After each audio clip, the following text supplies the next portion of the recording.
을지로 골목 끝 허름한 단칸방에서 진호는 오늘도 새벽같이 눈을 떴어요. 찬바람이 스며드는 창문을 헝겊으로 막아놓았지만 여전히 방 안은 한기가 맴돌았어요. 진호는 낡은 이불을 걷어내고 조용히 몸을 일으켰어요. 오늘도 힘내자. 진호는 자기 자신에게 작은 파이팅을 건넸어요. 그 아이는 15살에 불과했지만 이미 세상 풍파를 여러 겪은 듯한 표정이었어요. 학교에 다니는 친구들은 교복 입고 교실로 향할 시간이지만 진호에게는 그런 생활이 사치였어요. 부모님이 교통사고로 세상을 떠난 뒤부터 할아버지의 병원비와 생활비는 오직 진호의 몫이었어요. 소년 가장이 되어버린 그는 매일같이 지하철역에서 껌을 팔며 하루를 보냈어요. 할아버지한테 갈 돈은 모자라지 않겠지? 진호는 식어버린 라면, 국물을 한 모금 마시고 할아버지 약값을 계산해 봤어요. 요양원에서 지내는 할아버지는 장기간 치료가 필요한 상태였기에 돈은 늘 빠듯했어요. 방 안에는 군데군데 빵꾸가 난 운동화가 가지런히 놓여 있었어요. 진호는 신발끈을 고쳐매고 바깥 공기를 들이마시기 위해 문을 열었어요. 새벽 공기는 싸늘했지만 그에게 하루의 시작을 알리는 신호이기도 했어요. 진호야, 오늘은 좀 덜 춥겠지. 갑자기 어두운 복도 끝에서 수진이의 목소리가 들려왔어요.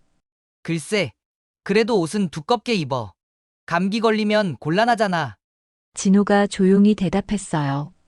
수진이는 진호와 같은 처지로 일찍부터 길 위의 생활을 익힌 아이였어요. 둘은 서로 의지가 되어주는 든든한 친구였고 가족이나 다름없었어요. 약값이 얼마나 모자라는지 말해줘. 나도 도움 될 수 있으면 좋겠어. 수진이가 잠긴 목소리로 말했어요.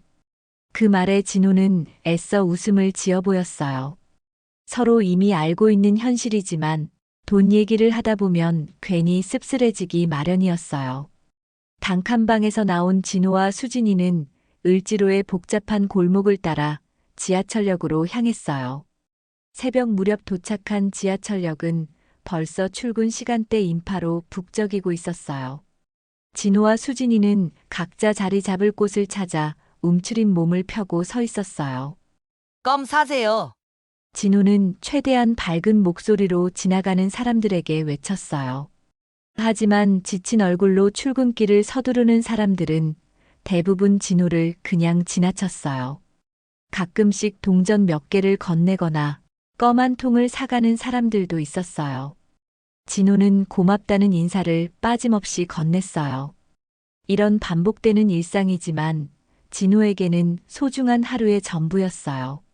수진이도 다른 출입구 쪽에 서서 껌을 팔고 있었어요. 두 아이는 잠깐씩 눈이 마주치면 흐뭇하게 미소 지었어요. 서로 마주보는 그 미소가 어찌나 따뜻한지 추운 겨울도 약간은 덜해지는 기분이었어요. 오늘 조금 더 팔면 할아버지 약간 맞출 수 있을 텐데. 진호는 지갑 속 동전들을 세면서 작게 중얼거렸어요. 어린 나이에 팔아야 하는 껌은 결코 대단한 수익을 주지 않았지만 진호는 포기하지 않았어요. 동이 트고 도시락통을 챙겨가진 않은 진호는 구내 편의점에서 삼각김밥 하나를 사 먹으며 점심을 때웠어요. 그러다 오후가 되면 여간이 조금 한산해졌고 진호는 잠시 의자에 기대어 눈을 붙였어요. 진호야, 수진이랑 집에 갈 때 조심해라. 역에서 청소 일을 하는 아주머니는 진호를 볼 때마다 신신당부했어요. 네, 걱정 마세요. 진호는 늘 고맙다는 눈빛으로 대답했어요. 새벽부터 저녁까지 이어지는 긴 시간 동안 진호는 이렇게 하루를 보냈어요. 낯선 이들의 발길을 바라보는 일, 참혹하게도 일상화된 배고픔, 그 와중에도 웃어 보이는 수진이의 모습이 진호에게는 커다란 버팀목이었어요. 밤이 찾아오면 진호는 버스 정류장 근처를 떠돌다가 간신히 단칸방으로 돌아왔어요. 한겨울에는 길에 계속 서 있기조차 힘들어서 방 안이 조금이라도 따뜻하게 느껴졌어요. 하지만 그 온기도 오래가지 않았어요. 전기장판이란 사치품을 쓸 형편이 못 되었기에 곰팡이 냄새가 진동하는 이불 속에서 몸을 웅크려야 했어요. 할아버지, 오늘도 별탈 없으셨으면 좋겠다. 진호는 오직 그 바람 하나로 하루를 마무리했어요. 다음 날 다시 일어나면 같은 패턴, 같은 껌 판매, 같은 메마른 풍경이 반복되겠지만 진호는 그래도 작은 희망을 포기할 수 없었어요. 그것은 할아버지와 함께 살아갈 수 있는 시간을 조금이라도 늘리고 싶은 마음에서 비롯된 아직 어린 소년이 지닌 소박한 꿈이었어요. 어느 해 겨울이 유독 추웠던 날, 진호는 평소처럼 지하철역 출구 근처에 서 있었어요. 갑작스럽게 한방눈이 쏟아지더니 이내 진눈깨비로 바뀌어 도로가 엉망이 되었어요. 사람들은 코트깃을 세우고 발걸음을 재촉하며 역으로 들어왔어요. 오늘은 날씨가 너무 안 좋다. 진호는 우산도 없이 맨몸으로 추위를 견디고 있었어요. 그때 멀리서 고급스러운 코트 차림의 할머니 한 분이 다급하게 뛰어오고 있었어요. 우산을 썼음에도 할머니의 코트 자락과 신발 주위가 이미 엉망이 되어 있었어요. 껌 사세요. 진호는 추위에도 지치지 않은 목소리로 외쳤어요. 할머니는 고개를 돌려 진호를 잠깐 바라봤지만 대답 없이 그대로 옆을 지나쳤어요. 진호는 그리 실망하지 않았어요. 매일 이런 반응을 겪고 있었으니 그저 넘어가는 일이었어요. 잠시 뒤 할머니는 검은색 고급 승용차에 올라탔어요. 차가 출발하려는 순간 진호의 시야에 무언가 반짝이며 떨어지는 것이 들어왔어요. 할머니가 지갑을 떨군 것이었어요. 할머니, 지갑이 떨어졌어요. 진호는 커다랗게 외쳤어요. 하지만 비바람에 뒤섞인 소음 때문에 할머니는 전혀 듣지 못했어요. 차는 이미 엔진 소리를 내며 서서히 멀어지고 있었어요. 어떡하지? 진호는 재빨리 지갑을 집어들고 떠나가는 차를 바라봤어요.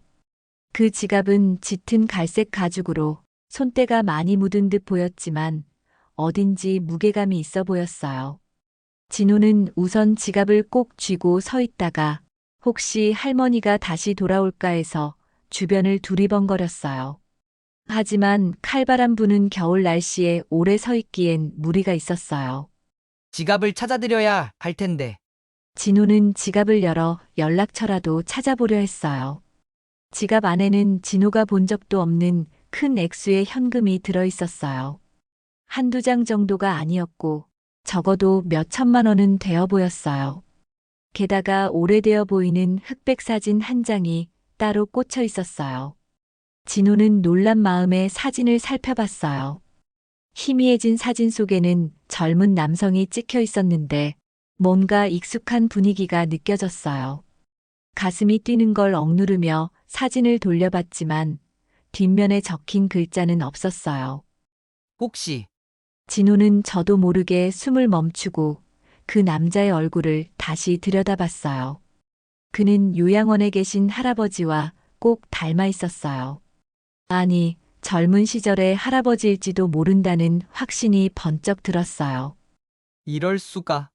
진호는 심장이 쿵쿵 뛰는 소리를 느끼며 지갑을 닫았어요. 어쩌면 이 할머니와 자신의 할아버지 사이에 어떤 인연이 있었는지도 모른다고 생각했어요. 진호가 자라면서 들은 이야기 중 할아버지의 젊은 시절 얘기는 거의 없었어요. 그분은 가끔씩 옛 추억을 떠올릴 때면 멍하니 창밖을 바라보곤 했어요. 하지만 좀처럼 자세한 이야기를 꺼내지 않았죠. 생각에 잠겨있던 진호는 곧 정신을 차렸어요. 우선 지갑을 주인에게 돌려주는 것이 급선무였어요. 하지만 어떻게 할머니를 찾아야 할지 막막했어요. 차 번호판을 외우는 것도 깜빡했고 명함 한 장 없이 캐시카드도 들어있지 않았어요. 그나마 실마리를 찾아보려는 마음에 진호는 한적한 곳으로 자리를 옮겼어요. 다행히 지갑 구석에서 단서가 될 만한 명함 하나를 찾았어요. 김옥자. 진호는 명함에 적힌 이름과 주소, 연락처를 가만히 들여다봤어요. 그 명함은 고급 인쇄지에 또렷하게 새겨져 있었고 강남 어딘가에 주소가 찍혀 있었어요. 진호는 일단 수진이에게도 이 사실을 알려야겠다고 생각했어요. 수진아, 큰일 났어. 진호는 낡은 점퍼를 여미며 달려갔어요.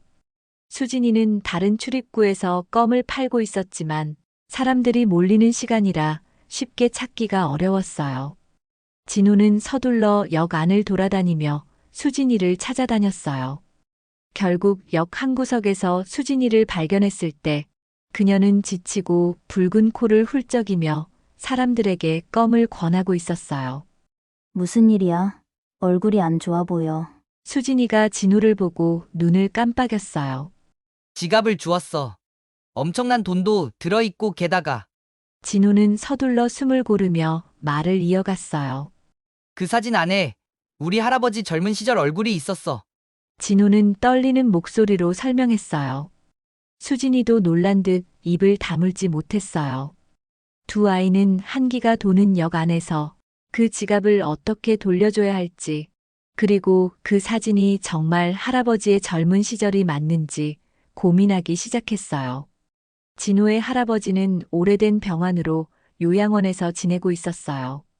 기억을 많이 잃어버려서 과거 이야기를 자세히 할 수는 없었지만 젊은 시절 결혼해 아들을 낳고도 지독한 가난 때문에 많은 고생을 했다는 말만은 종종 해주셨어요.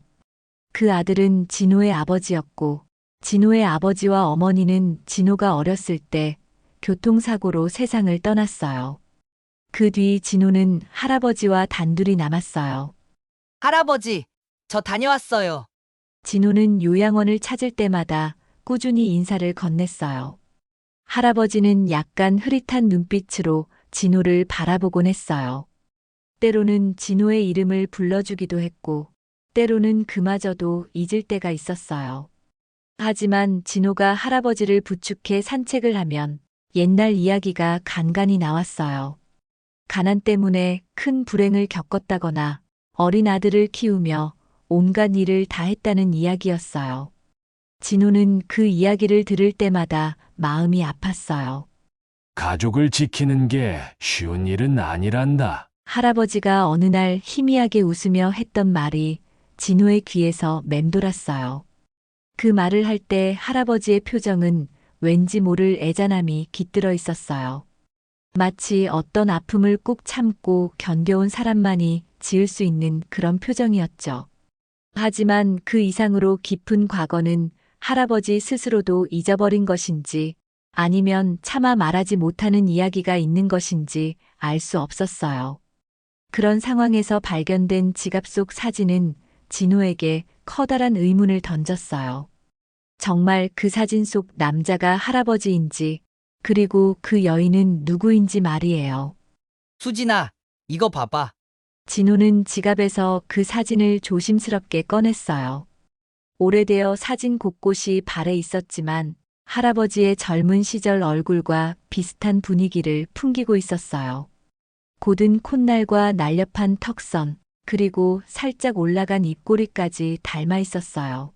정말 비슷하네. 혹시 할아버지가 옛날에 헤어진 분이 있을지도 몰라. 수진이가 진지한 얼굴로 중얼거렸어요. 진호는 할아버지에게 사진을 직접 보여주고 싶었지만 혹시 너무 큰 충격을 줄까 걱정이 됐어요. 할아버지는 의사의 말에 따르면 더 이상 큰 스트레스를 받으면 안 되는 상태였어요. 하지만 그 할머니가 누구인지 알아내야만 했어요. 그리고 지갑을 돌려주기 위해서라도 이 일의 진실을 확인해야 했어요. 명함에 적힌 주소로 찾아가 보자. 진호는 결심한 듯 굳은 표정을 지었어요. 우리 같은 아이들이 가도 받아줄까? 거기다 강남의 부촌이라고. 수진이는 왠지 모르게 주눅이 드는지 작게 중얼거렸어요. 진호도 그런 생각을 안 한 건 아니었지만 도망치고 싶지는 않았어요. 지갑 주인을 찾아야 한다는 정직함도 있었고 할아버지의 과거에 대한 궁금증도 컸어요. 그래도 시도는 해봐야지. 할아버지를 위해서라도. 진호는 지갑을 가방 깊숙이 넣고 입을 다물었어요. 그날 밤 진호는 요양원에 들러 할아버지를 보고 왔어요. 할아버지는 한참을 멍하니 창밖의 나무를 바라보았어요. 예전에는 자신이 일하던 공사장에서 사고를 당해 이렇게 된 것이라고 했어요. 하지만 그 이야기조차 중간중간 끊겨서 이렇다 할 전후 사정을 정확히 알 수 없었어요. 진우는 할아버지의 손을 꼭 쥐고 오래도록 앉아 있었어요. 할아버지의 말수가 점점 줄고 몸도 약해져 가는 걸 지켜보는 일은 어린 진우에게도 큰 고통이었어요. 조금만 기다려주세요. 좋은 소식이 있을 수도 있어요.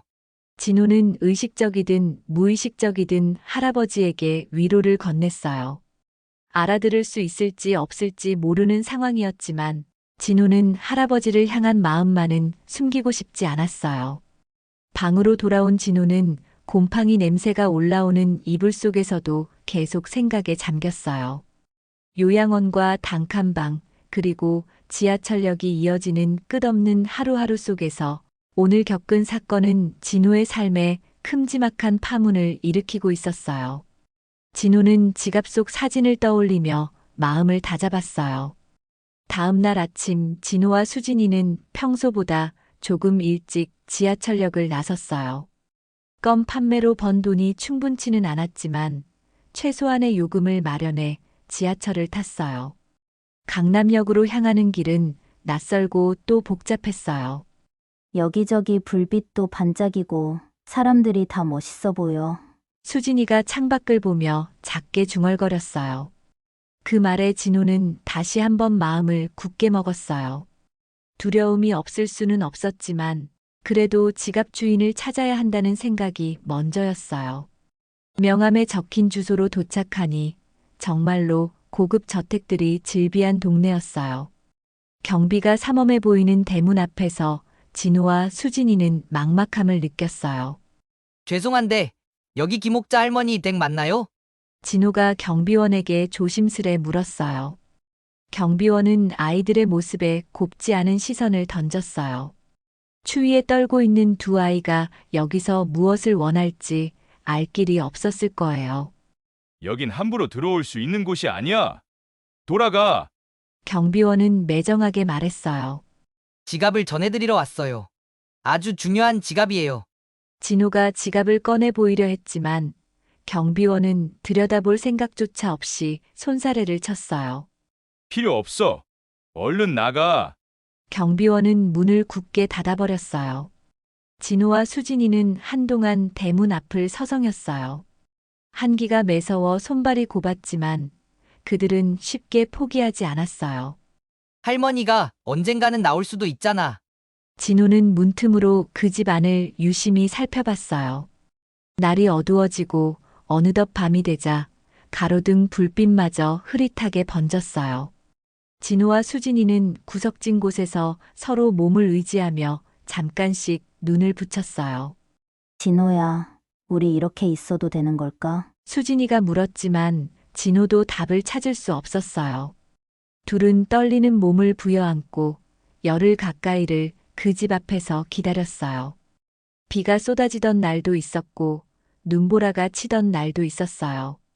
길가에서 식사도 하고 껌을 파는 일도 잠시 접어두고 그냥 기다렸어요.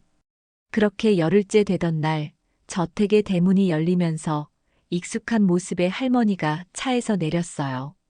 진우는 쏟아지는 비를 뚫고 달려가 지갑을 내밀었어요. 할머니, 이거 찾으시는 거죠? 진우는 젖은 옷차림에 숨을 헐떡이며 말했어요. 할머니는 처음엔 경계하는 눈빛으로 진우를 쳐다봤어요. 하지만 지갑을 본 순간 할머니의 표정이 급격히 변했어요. 그 지갑 어디서? 할머니가 떨리는 목소리로 물었어요. 진우는 숨을 골라가며 상황을 간단히 설명했어요. 그리고 할머니가 너무 급히 가버리는 바람에 돌려주지 못했다고 덧붙였어요. 정말 고맙구나. 할머니는 지갑을 받아들고 숨죽여 말을 이었어요. 그러다가 지갑 안을 열어보자 그 안에 있던 흑백 사진을 확인하고 그대로 주저앉아 버렸어요. 진우는 깜짝 놀라 달려갔고 수진이는 우산도 없이 우왕좌왕했어요. 그 모습은 마치 할머니가 이 세상에 없는 무언가를 다시 찾아낸 듯한 절박함이었어요. 비가 쏟아지는 겨울밤, 운명과도 같은 만남이 이렇게 시작되고 있었어요. 진호는 강남의 주소를 찾아 여기까지 온 과정을 간단히 이야기했어요. 할머니는 지갑을 여는 내내 손끝이 떨리고 있었어요. 지갑 안쪽에서 사진을 확인한 순간 할머니는 그대로 바닥에 주저앉았어요. 어디 갔었니? 할머니는 사진을 꼭 쥔 채 흐느꼈어요.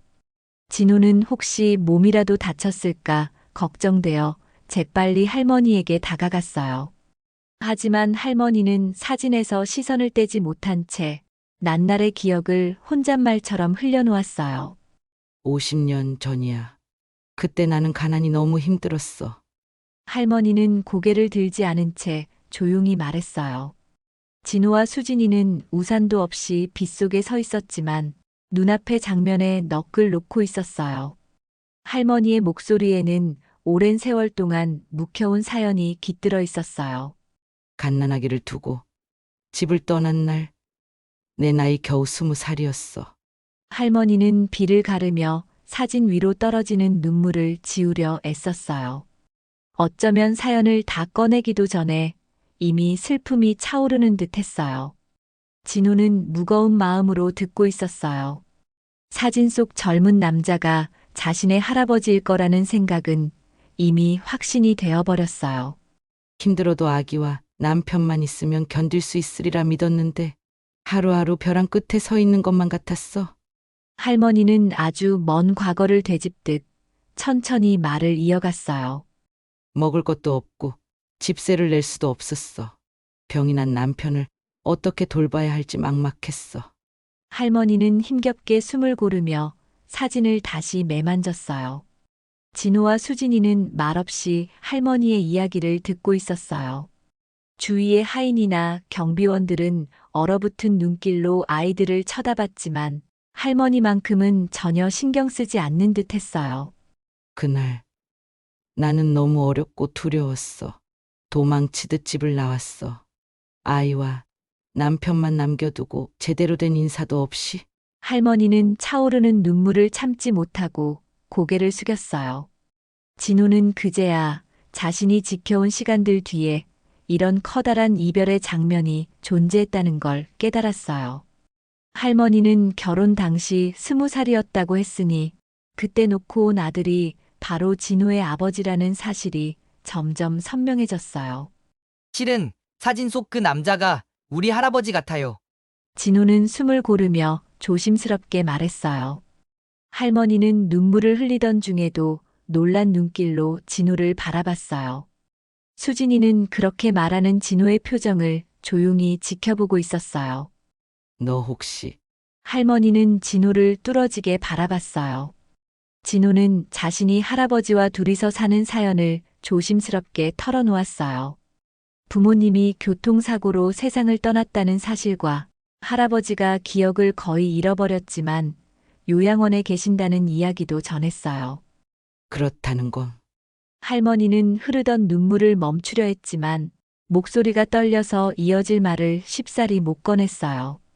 아들이 벌써 할머니는 혼잣말처럼 중얼거리더니 다시금 흐느끼기 시작했어요. 진호는 차가운 빗속에서 몸이 떨려왔지만 그보다는 할머니의 슬픔이 더 크게 느껴졌어요. 안으로 들어가자. 할머니가 겨우 마음을 추스르고 진호와 수진이를 일으켜 세웠어요. 고급 저택 안으로 들어가자 거실엔 반짝이는 샹들리에와 고급 가구들이 빼곡했어요. 진호와 수진이는 한 번도 본 적 없는 세상 속에 들어온 것 같았어요. 미안하구나.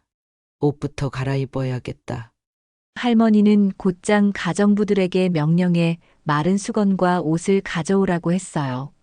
진호는 건네받은 옷을 입으며 할머니가 꺼내놓은 과거의 이야기와 이 웅장한 저택의 차이가 너무 낯설게 느껴졌어요. 분명 고된 과거가 있었다고 하지만 지금 이 거대한 집은 할머니가 어떻게 살아왔는지를 말해주는 듯 했어요. 나는 집을 나온 뒤 돈을 벌기 위해 뭐든 했어. 그리고 운이 따랐는지 사업에 손을 대기 시작하면서 조금씩 자리를 잡게 됐어. 할머니는 아직도 사진을 놓지 않은 채 소파에 앉아 먼 곳을 바라봤어요. 하지만 늘 마음속에는 죄책감이 남아 있었어. 남편과 아이를 버렸다는 자책이 떠나지 않았지. 할머니는 사진을 손끝으로 쓰다듬으며 한숨을 내쉬었어요. 진호는 그 말에 가슴이 먹먹해졌어요. 가난 때문에, 두려움 때문에 가정을 떠난 사람이 바로 자기의 친할머니였다는 사실이 마치 머릿속에서 격돌하듯 몰려왔어요. 아들이 벌써 세상을 떠났다고 하니 할머니는 다시 말을 잇지 못했어요. 진호와 수진이는 묵묵히 기다리며 할머니가 이 비극을 조금이라도 숨 돌리며 받아들일 시간을 주고 있었어요. 창밖에선 여전히 겨울비가 추적추적 내리고 있었어요. 장중한 침묵이 이어진 뒤 할머니는 떨리는 손으로 지갑을 덮었어요. 과거를 떠올릴 때마다 가슴이 무너지는 듯 했지만 현재의 시간은 그 어떤 이야기보다 무겁게 흐르고 있었어요. 내가 버렸던 아들에게 사과하고 싶었는데 할머니는 모진 눈물을 삼키며 작은 목소리로 중얼거렸어요. 진호는 그 모습을 보며 아버지가 돌아가셨을 때 할아버지가 흘렸던 눈물이 오버랩됐어요. 아버지를 지켜주지 못했다는 죄책감, 그리고 아이를 먼저 보낸 슬픔이 할아버지를 퇴색된 모습으로 만들었지요. 아버지는 돌아가시기 전에 할아버지에게 늘 고맙다고 했대요. 엄마와 아빠가 모두 돌아가시고 난 뒤 할아버지가 저를 키우셨어요. 진호는 작은 목소리로 과거를 회상하며 할머니를 바라봤어요. 할머니는 어떤 위안도 되지 않을 듯한 표정이었어요. 그저 아들이 어떻게 성장했고 어떤 삶을 살았는지 제대로 알지 못했다는 후회가 얼굴에 가득했어요. 그동안 한 번이라도 찾아볼 걸. 그래도 늦지 않았을 때 가족을 다시 만났어야 했는데 할머니는 손에 힘을 주며 고개를 떨궜어요. 수진이는 복잡한 눈길로 할머니와 진호를 번갈아 보았어요. 이 상황에서 어떤 말도 위로가 될 수 없을 거라 생각했어요. 그래도 아직 할아버지가 계시잖아요. 진호는 스스로에게도 하는 말처럼 조용히 목소리를 냈어요. 할머니는 그 말에 고개를 들었어요. 눈가에는 눈물이 그렁그렁 맺혀 있었지만 어딘지 모르게 결심이 서는 듯한 표정이었어요. 그래 아직은 늦지 않은 걸까? 할머니는 지팡이를 짚듯 소파를 짚고 몸을 일으켰어요. 오랜 세월 성공한 사업가로 살아오며 수많은 선택과 결단을 내렸을 테지만 지금 이 순간은 그 어떤 결정보다도 그녀의 마음을 뒤흔들고 있었어요.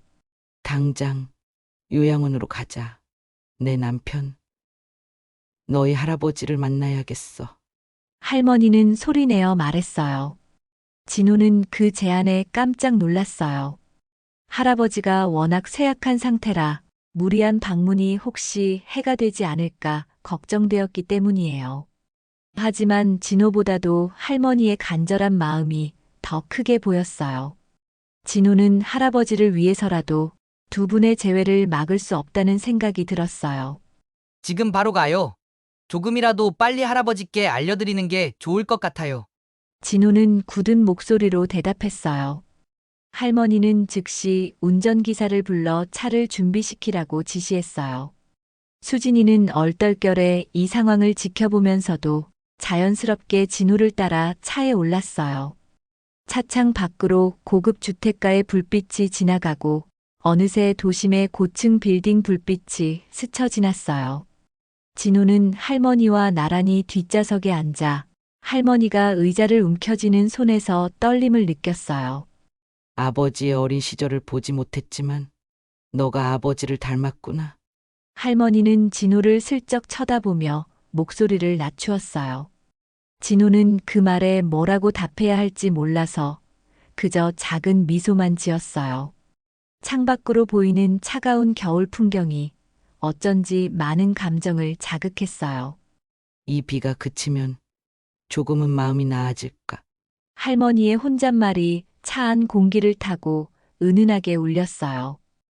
한참을 달린 끝에 요양원에 도착했어요. 땅은 젖어 있었고 어디선가 불어오는 찬 바람이 폐부 깊숙이 스며드는 듯 했어요. 진호는 수진이와 함께 요양원 정문을 열었어요.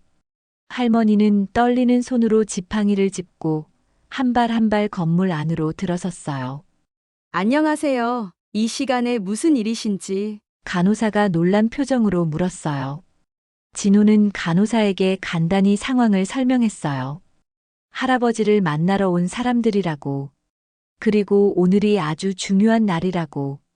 간호사는 이해했다는 듯 고개를 끄덕이고 할아버지가 계신 병실 쪽으로 길을 안내했어요. 곧 할아버지께서 잠에 드실 시간이지만 깨워드릴까요? 간호사가 조심스레 물었어요. 깨워주세요. 중요한 손님이 오셨거든요. 진호는 웃음 섞인 목소리로 말했어요. 간호사는 병실 문을 살짝 열고 들어가 할아버지를 흔들었어요. 침대에 누워있던 할아버지는 천천히 눈을 떴어요. 진호야, 왔니? 할아버지는 진호를 보자 희미하게 미소 지었어요. 진호는 그 짧은 순간에 울컥하는 감정이 치밀어 올랐어요. 매일같이 이렇게 약해져만 가는 할아버지를 볼 때마다 마음 한구석이 아렸어요. 할아버지, 모시고 온 분이 있어요. 진호는 할머니를 바라봤어요. 할머니는 한 발자국도 움직이지 못한 채 문가에 서 있었어요. 눈동자는 이미 수십 년 전으로 돌아간 듯 했다는 생각이 들 정도였어요. 이리로 오세요. 진호가 할머니의 팔을 살짝 붙잡았어요. 할머니는 가슴을 부여안고 천천히 침대 가까이 다가갔어요. 그리고 약해진 할아버지의 모습에 한 번 더 말을 잇지 못했어요. 당신 그때 할아버지는 실눈을 뜨고 할머니를 오래도록 쳐다봤어요. 할머니는 목이 맨 듯 간신히 숨을 몰아쉬며 할아버지 앞에 무릎을 꿇었어요. 그리고 아래를 바라보던 시선을 살며시 올려 할아버지의 손을 잡으려 했어요. 그때 내가 정말 할머니는 더 이상 말을 이어갈 수 없었어요. 침묵이 병실 안을 감쌌지만 그 침묵엔 회한과 그리움이 뒤섞여 있었어요. 진호는 수진이의 손을 꼭 잡고 이 장면을 지켜보고 있었어요. 여보, 그때 나랑 아기 두고 가버렸던. 할아버지는 서서히 마음의 문을 열려는 듯 잃어버린 기억을 되짚고 있었어요. 할머니는 초췌해진 얼굴에 눈물을 흘리면서도 할아버지를 향해 연신 고개를 숙였어요. 두 사람 사이에는 50년의 시간이 가로놓여 있었지만 오늘 이 순간만큼은 그 시간을 마주해야 할 때라는 듯 보였어요. 이제라도 돌아와 줘서. 할아버지는 고개를 젖히고 천천히 눈을 감았어요. 간호사와 수진이는 서로 시선을 교환하며 이 재회의 순간을 방해하지 않으려 조용히 물러났어요. 진호는 할아버지 옆에 서서 할머니가 손을 잡을 수 있도록 배려해 주었어요. 늦었지만 내가 할머니는 더 이상 말이 나오지 않았어요. 오직 눈물만이 서로의 손등 위로 흩어졌어요. 그렇게 짧지만 긴 침묵이 이어졌고 할아버지는 몸을 살짝 일으키려 애썼어요. 힘없는 손으로 할머니의 손을 감싸주려는 듯 손끝을 가볍게 스쳤어요. 두 사람의 모습은 마치 영영 잃어버렸던 퍼즐 조각을 다시 맞추는 것 같았어요. 그리고 이 순간을 지켜보던 진호는 할머니와 할아버지를 함께 바라보며 묘한 안도감을 느꼈어요. 그것은 뒤늦게라도 가족이 하나로 이어지는 장면이었고 또한 할아버지의 오래된 상처가 조금씩 아물어갈 기회처럼 보였어요. 요양원 병실 안은 어느덧 정막이 가라앉았어요. 할머니는 간신히 울음을 멈추고 여전히 할아버지의 손을 놓지 않고 있었어요. 할아버지는 조금씩 옛 기억을 꺼내려는 듯 천장 어딘가를 보고 나지막이 중얼거렸어요. 사고로 다친 뒤 여기로 오게 됐지. 그때부터 자꾸 잃어버리는 게 생겼어. 할아버지는 천천히 고개를 돌려 창문 너머를 봤어요. 구름 사이로 비가 조금씩 잦아들고 대신 차가운 겨울바람이 불어왔어요. 그 바람 소리 속에서 할아버지는 숨 가쁘게 지내온 세월을 되짚어 갔어요. 아들아, 미안하다. 너 먼저 떠나보내서. 할아버지는 마치 오래전 떠나간 아들에게 이야기하듯 허공으로 시선을 두었어요. 진호는 그 모습을 보며 어금니를 꽉 깨물었어요. 자신이 태어날 즈음에 이미 아버지는 이 집안과 할머니로부터 영영 단절된 삶을 살았다는 사실이 새삼스럽게 무겁게 다가왔어요. 젊은 시절 당신이 떠났을 때 나는 남겨진 아들을 지켜야 했어.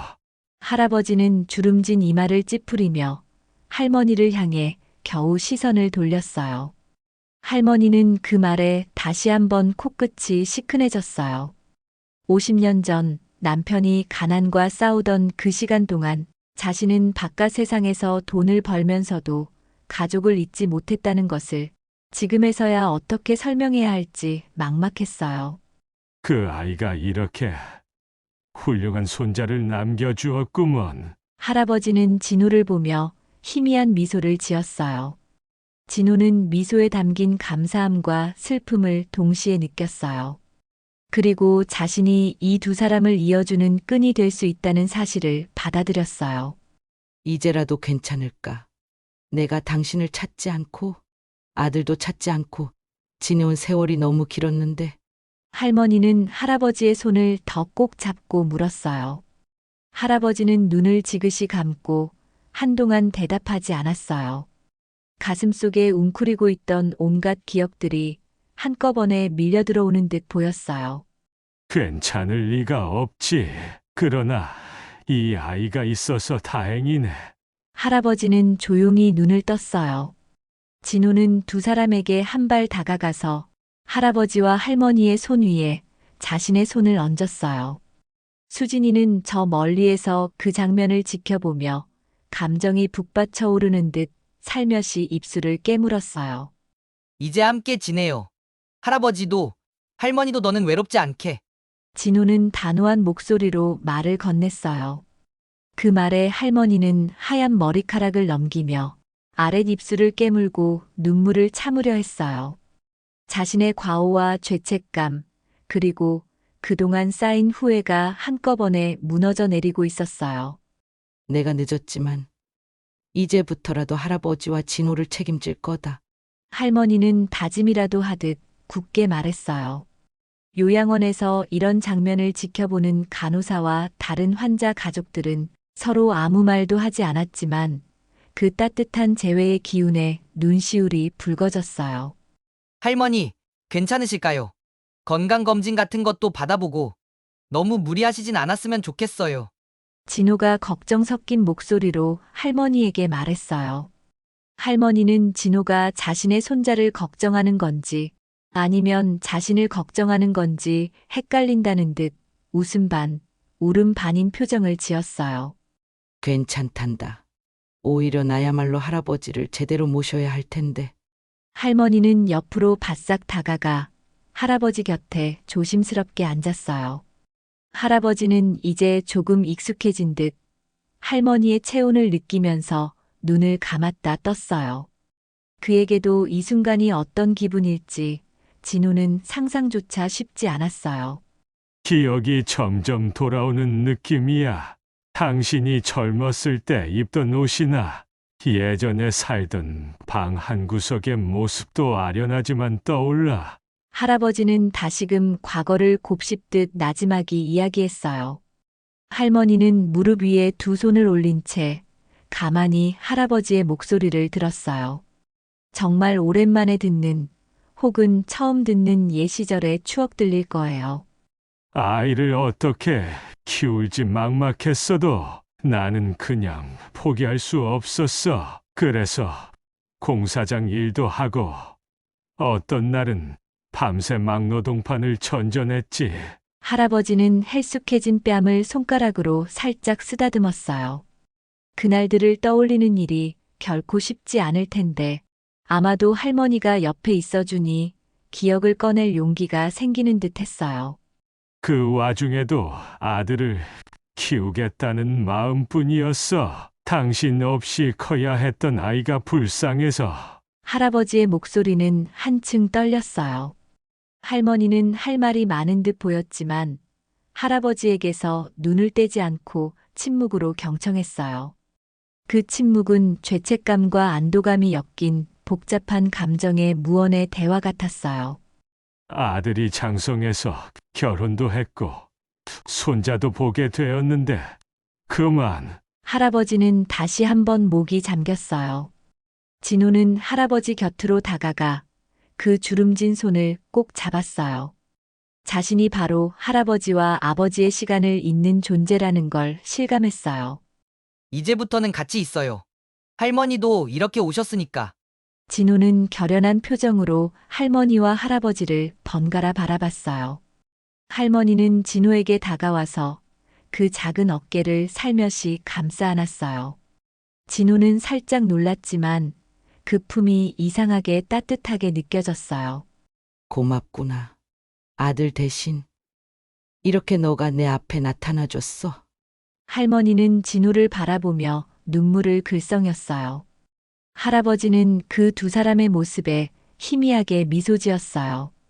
그 미소 안에는 할머니를 향한 오래된 그리움과 이제야 가족이 다시 모이는 것 같은 안정감이 뒤섞여 있었어요. 춥지 않니? 너희들은. 할아버지는 문득 방 안 온도를 확인하려는 듯 진호와 수진이를 쳐다봤어요. 수진이는 뒤에서 조용히 지켜보다가 살짝 고개를 끄덕였어요. 진호는 그런 수진이를 향해 살며시 웃어 보였어요. 저랑 수진이는 괜찮아요. 진호는 다정하게 대답했어요. 할머니는 그 말에 시선을 돌려 수진이를 바라봤어요. 옷차림도 얇고 추위를 견디느라 얼굴이 조금 붉어진 모습이 안쓰러워 보였어요. 이 아이도 가족이라 생각하면 좋겠구나. 할머니는 한동안 수진이를 바라보더니 부드러운 표정으로 말씀했어요. 수진이는 예상치 못한 말에 눈이 동그래졌어요. 평소에도 진호와 붙어 지내며 서로 의지했지만 누군가 가족이라 불러주는 건 처음 경험해보는 일이었어요. 그 후로 한동안 병실 안은 묘한 평화가 감돌았어요. 50년의 세월을 돌아온 재회가 이렇게 조용히 그러나 묵직한 울림으로 이어지고 있었어요. 간호사가 침묵을 깨고 들어와 할아버지의 건강 상태를 점검했어요. 할머니는 옆에서 꼼꼼히 살피며 앞으로 할아버지의 치료와 생활 전반을 지원하겠다고 얘기했어요. 진호는 그 장면을 지켜보며 할머니가 보여주는 결의가 여태껏 봐왔던 화려한 저택이나 고급 차보다 훨씬 멋지게 느껴졌어요. 그것은 뒤늦은 후회로부터 비롯된 마음이었지만 동시에 가족을 잃고 싶지 않다는 강인한 마음이었어요. 그리고 그렇게 이어진 마음들이 드디어 세 사람을 한자리에 모으고 있었어요. 오늘은 이만 돌아가시죠. 할아버지께서 곧 주무셔야 해요. 간호사가 부드러운 목소리로 방문객들에게 말을 건넸어요. 진호와 수진이는 밖으로 나가며 뒤를 돌아봤어요. 할머니는 할아버지 곁에 남아 몇 마디 더 나누고 싶어 했지만 건강을 위해 다음을 기약하기로 했어요. 여보, 조만간 다시 올게. 곧 데리고 나가고도 싶네. 할머니가 할아버지를 향해 나지막이 말했어요. 할아버지는 약해진 손을 살짝 들어 밖으로 나가는 진호와 수진이에게도 시선을 보냈어요. 진호야, 고맙다. 할아버지는 끝내 미소를 띠고 눈을 감았어요. 진호는 할아버지의 그 모습이 왠지 편안해 보였어요. 오랫동안 누군가를 기다려온 듯한 표정이 오늘따라 다소 누그러진 것 같았어요. 병실 문이 닫히고 겨울밤의 차가운 공기가 다시금 몸을 스쳤어요. 하지만 진호의 마음만큼은 어느새 조금이나마 따뜻해진 것 같았어요. 이로써 50년 전에 이별로 시작된 아픔은 다시 한번 새로운 희망의 불씨를 만들어내고 있었어요. 마침내 가족이란 이름으로 다시 이어질 시간을 맞이하고 있었어요. 진호는 병원 밖으로 나오는 길에서 눈부시게 내리쬐는 햇살을 한참이나 바라봤어요. 요양원에서 만났던 긴 시간들은 이제 한껏 더 단단한 기억으로 자리 잡았어요. 할머니와 할아버지가 서로를 다시 만나고 그간의 오해와 상처를 조금씩 풀어가는 광경은 진호의 마음속에 따뜻한 기운을 불어넣어 주었어요. 며칠 뒤 할머니는 할아버지를 집으로 데려가기 위해 요양원으로 왔어요. 이제 우리 함께 가요. 할머니는 요양원 현관에서 진호와 할아버지를 바라보며 힘주어 말했어요. 진호는 점퍼 주머니에 손을 넣고 잠시 하늘을 올려다봤어요. 그 말 한마디가 주는 울림이 너무나 크고 낯설게 느껴졌어요. 늘 을지로 골목에서 시작해 지하철역을 전전하며 단칸방으로 돌아와 피곤해 지쳐 잠들던 날들이 정말 먼 과거로 물러나 버린 듯한 기분이었어요. 할머니는 차 문을 열어두고 할아버지가 편하게 탈 수 있도록 도와줬어요. 진호와 수진이는 뒤따라 차에 올랐어요. 고급스러운 승용차가 창문 밖 풍경을 조용히 흘려보내면서 이제 완전히 새로운 삶의 무대로 안내하는 듯 보였어요. 얼마 지나지 않아 강남의 고급 주택가에 위치한 할머니의 저택에 도착했어요. 가문 같은 울타리가 둘러싸인 넓은 정원과 웅장한 대문이 진호와 수진이의 시야에 들어왔어요. 과거 경비원에게 문전박대를 당했던 기억이 선명했기에 지금은 묘한 기분이 들 수밖에 없었어요. 어서들 들어가자. 여기는 이제 너희 집이기도 하단다. 할머니는 문 앞에서 미소를 지었어요. 진호는 긴장된 표정으로 한 발 내디뎠어요. 늘 벗겨지기 직전이던 운동화를 신은 채 걷는 대리석 바닥은 어쩐지 발끝이 따끔거리는 듯 했어요. 괜찮아. 잘 지낼 수 있어. 수진이가 진호의 팔꿈치를 툭 치며 속삭였어요. 진호는 수진이의 말에 작게 고개를 끄덕였어요. 그리고 주변을 살피자 예전에 봤을 때와 달리 경비원들의 태도가 훨씬 부드러워진 게 느껴졌어요. 아마도 할머니가 미리 모든 상황을 전달해 둔 것 같았어요. 저택 안에 들어서자 환한 실내 조명과 깔끔한 인테리어가 눈길을 사로잡았어요. 넓은 거실 한편에는 벽난로가 있었고 그 앞으로 고급 소파들이 배치되어 있었어요. 한쪽 벽에는 가족사진 대신 예술 작품들이 걸려 있었는데 할머니의 과거 이야기를 전혀 모른다면 이 집의 주인이 한때 극심한 가난에 시달렸으리라고는 상상하기 힘들 정도였어요. 진호야, 수진아, 너희가 지낼 방을 보여줄게. 할머니는 아주머니들에게 간단히 지시한 뒤 아이들을 2층으로 안내했어요.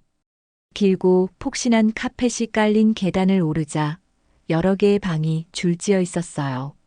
할머니는 문을 열어 보이며 둘 중 어느 방이 마음에 드는지 편하게 고르라고 말했어요. 진호는 어디를 봐도 익숙하지 않은 공간이라 그냥 멍하니 서 있었어요. 수진이는 감탄하며 방 안을 들여다봤어요. 나는 여기가 좋아 보여. 진호는 창밖으로 나무가 보이는 방을 골랐어요. 넓은 창을 통해 잔잔한 바람에 흔들리는 정원수의 모습이 보였고 그 너머에는 까마득히 이어진 도시 스카이라인이 펼쳐져 있었어요. 을지로 골목과는 전혀 다른 풍경이었지만 그 공간에는 묘하게도 따뜻한 기운이 감돌았어요. 이 방은 창문도 크고 햇볕이 잘 들어서 좋겠구나. 할머니가 창문가를 살펴보며 부드럽게 말했어요. 진호는 고개를 끄덕였어요. 바닥에 깔린 카펫에 발이 푹신하게 파묻히는 느낌이 아직 어색했지만 언젠가는 익숙해질 거라는 예감이 들었어요. 수진이는 맞은편 방을 골랐어요. 진호의 방만큼 넓고 햇살이 잘 들어오는 방이었는데 인테리어가 깔끔하고 편안해 보였어요. 정말 여기에 살아도 되는 거예요? 수진이는 할머니를 바라보며 조심스레 물었어요. 내가 너희를 가족처럼 생각하고 있다면 굳이 허락 따위가 필요할까? 할머니는 미소를 머금고 대답했어요. 그 말에 수진이의 눈가가 촉촉해졌어요. 늘 좁고 음습한 골목에서 단칸방에서 혹은 지하철역 구석에서 시간을 보내던 아이에게는 이 넓고 아늑한 방이 꿈만 같은 공간이었어요. 진호는 간단히 샤워를 하고 새로 마련된 잠옷으로 갈아입었어요. 수진이도 몸을 씻고 나오자 두 아이는 거실로 내려가 할아버지의 상태를 살폈어요. 할머니는 요양원에서 간호사와 상담해 간단한 장비를 저택에 마련해 두고 전문 요양보호사를 초빙해 할아버지를 모시게 했어요. 돈이 문제라면 얼마든지 쓸 수 있다는 확신이 느껴졌고 그 중심에는 할머니의 깊은 책임감이 자리하고 있었어요. 할아버지, 좀 어떠세요?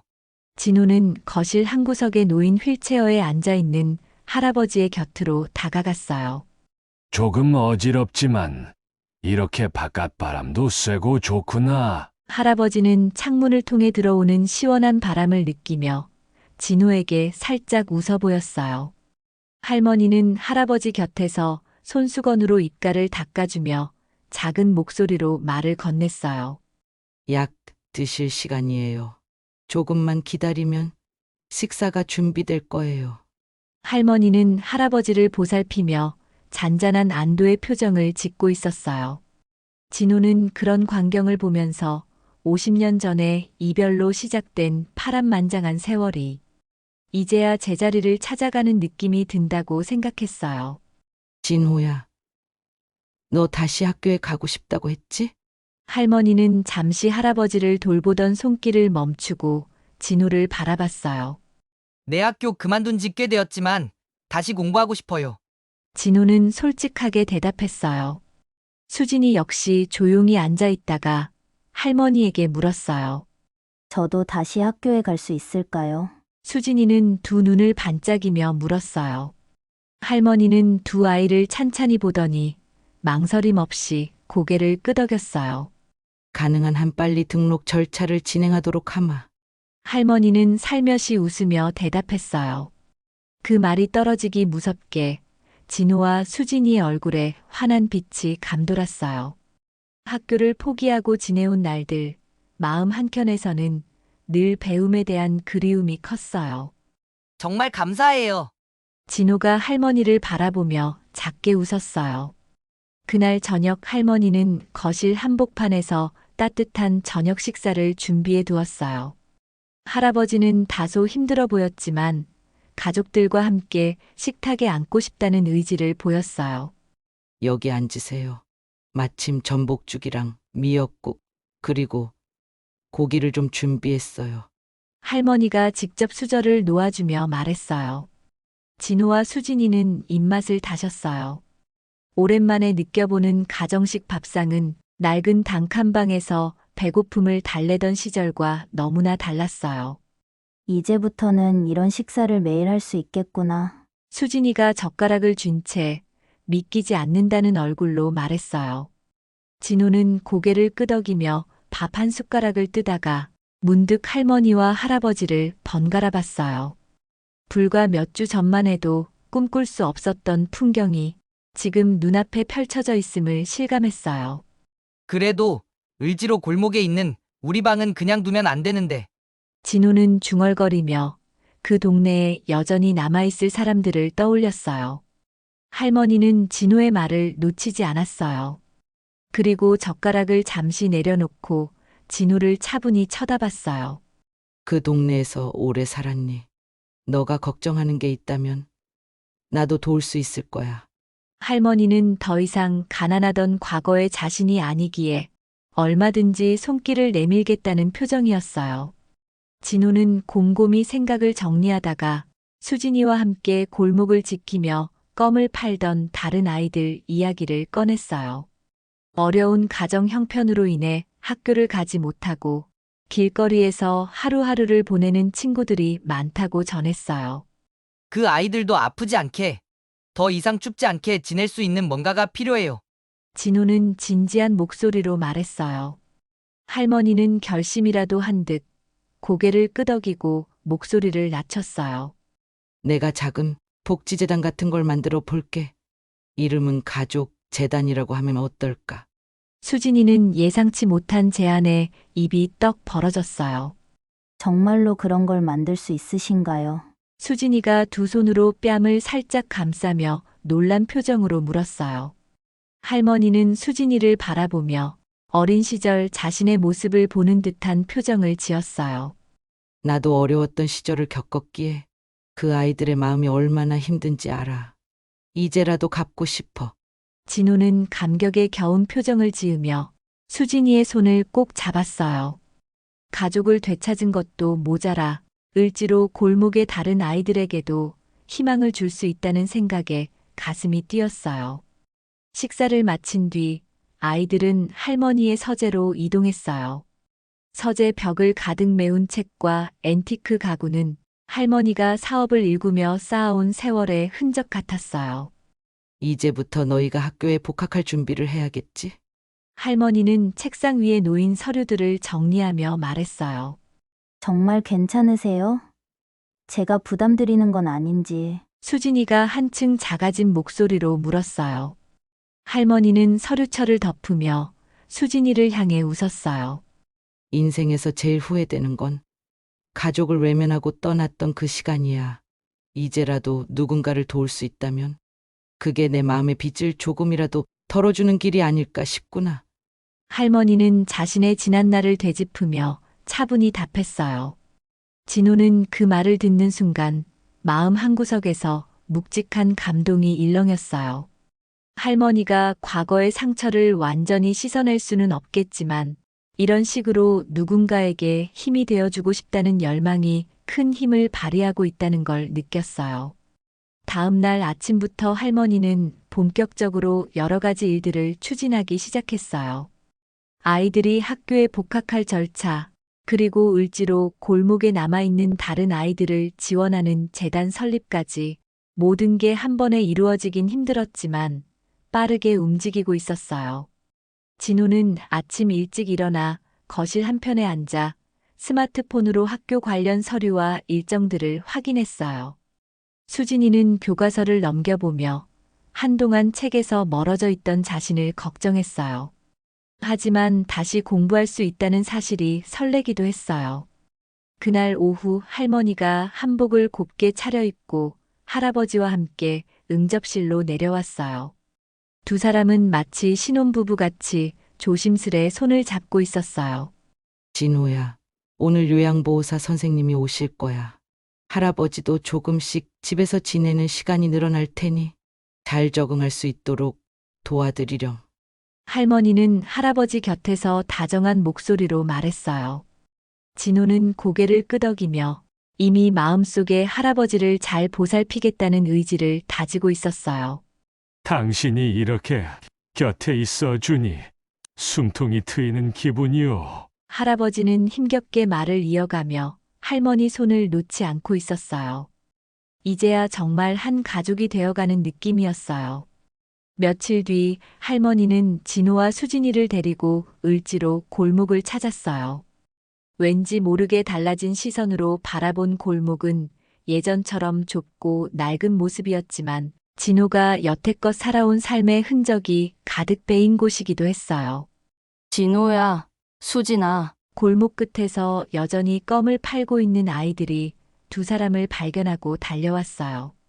너희 어떻게 된 거야? 갑자기 안 보이더니. 잘 지냈어? 아이들은 사정도 모른 채 반가움과 호기심이 뒤섞인 표정으로 물었어요. 진호는 최대한 짧고 간결하게 그간의 상황을 설명했어요. 그리고 할머니가 이 아이들을 비롯해 어려운 처지에 놓인 친구들을 위해 무언가를 준비하고 있다고 귀띔해줬어요. 우리도 학교 갈 수 있을까? 한 아이가 눈을 반짝이며 물었어요.